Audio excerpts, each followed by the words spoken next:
Errol Spence Jr. snaps on Twitter on a former Terence Crawford teammate and world champion apparently trying to steal his fighter, Frank Martin, right on the internet, dead in his face. And people wonder why Errol Spence Jr. got mad. Let's talk about that in this video.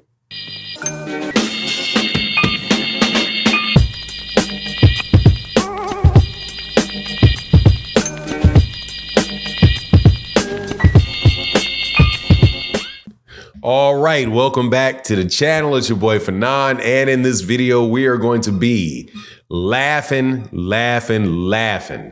as Errol Spence Jr., right after he deletes his Instagram page, takes to Twitter and snaps on somebody trying to steal his fighter, bold in his face.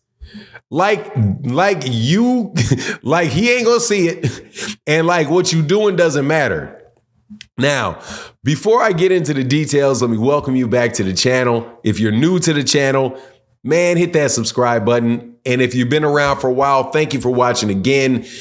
And thank you to everybody that supports and the super thanks. Thank you, Matty Yo. And thank you to everybody that talks boxing during this time while we wait for the big fights to take place. So, Frank Martin is one of the best lightweights in the world. Consequently, one of the best fighters in the world. And he is promoted by Man Down Promotions, Errol Spence Jr.'s promotional company. Errol Spence Jr.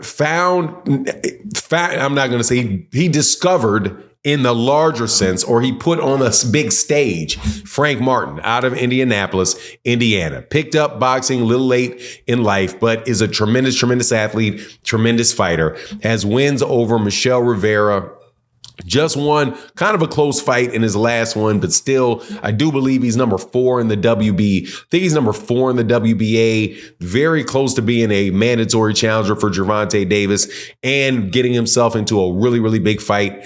He was supposed to fight Shakur Stevenson. Some stuff fell out in that particular fight as far as getting that fight done, but still, great fight, right? Now, Jamel Herring, who is a former stablemate of Terence Crawford. He is a former 130-pound champion who lost his WBC title, or sorry, maybe it was his WBO title, to Shakur Stevenson. Got on Twitter and talked to a YouTube page called Queens of the Ring. I hope I didn't mess up Nick J's YouTube channel name. Please forgive me. Nick J is great YouTube channel. Does a very good job. Her and her co-host often interview Frank Martin. So Jamel Herring says something of the sort to them. Hey, I want to get in contact and work with Frank Martin. And Errol Spence responds with a thumbs down, right? Puts a thumbs down and then says, Jamel Herring responds to Errol Spence and says, hey, man, you know, they're not doing anything wrong. Errol says, man, I'm not talking to them. I'm talking to you about you trying to work with Frank Martin, because Jamel Herring basically says right in there he wants to try to get him in the ring. Now, I don't know what get him in the ring means. You mean you want to get him in the ring, you want to get him fights, or you want to spar with him? You want to work with him means you want to spar with him, or you want to work with him means you trying to promote him, you're trying to be his manager, you're trying to set him up with some fights, because Jamel Herring's not a lightweight. I mean, maybe he's fighting at lightweight if he's trying to get a fight, but if you're trying to get a fight, you can call Errol Spence, try to get a fight with him, right? Or try to spar with him. So I have no clue what would possess people on Twitter to say something like that about a fighter and wanting to work with a fighter and get that fighter back into the ring and not just reach straight out to the man's promoter. So Of course, the YouTube channel, people on YouTube channel seem to get upset about it and say, we got to worry, we're never going to do that again. And Jamel Herring is telling Errol to get out his feelings. But the truth of the matter is, man, that this is an example. At least it looks like me from the outside looking in, where we got to be careful about dipping between mixing social media and the actual business that goes on in real life. Errol Spence Jr. is that man's promoter. He's invested money in the beginning of Frank Martin's career. He has gotten Frank Martin to where he is, where it might have been very, very difficult for Frank Martin to get where he is without what Errol Spence Jr. has done. And once you get there, of course, there's going to be a bunch of people coming at Frank Martin, trying to get Frank Martin to sign with them, telling him, oh, man, look where you are in your career. We can do better.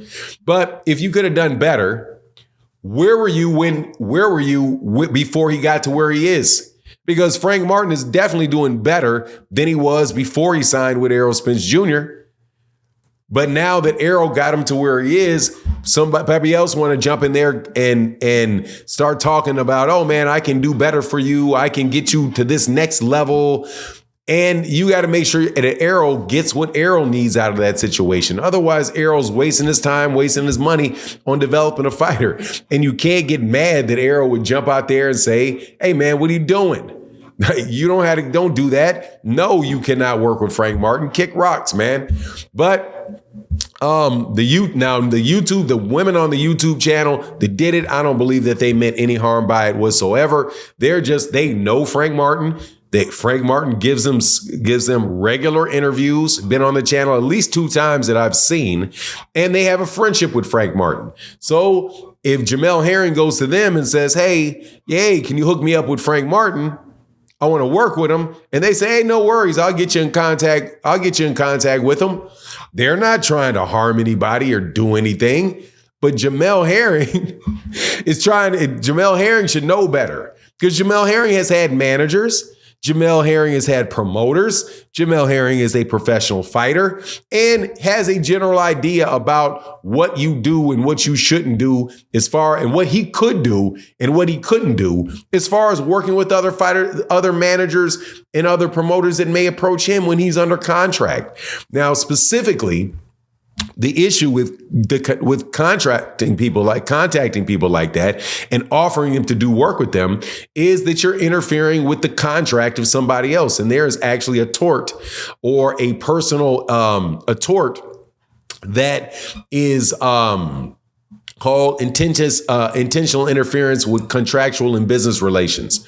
And it is when you discourage somebody from working and satisfying a contract that they're already in to come work with you, and enticing somebody to deny the other person the benefit of their bargain. So, man, if all y'all are out there trying to get on as promoters, get on as managers, look, man, I would be very, very careful about approaching people that you know are under contract with other people, because they will come at you with everything they got to protect their interests. One case in point is Manny Pacquiao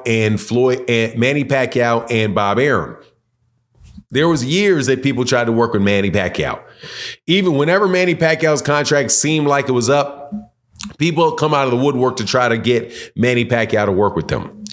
And Bob Arum threatened to sue every one of them and said, we have an existing contract with this guy.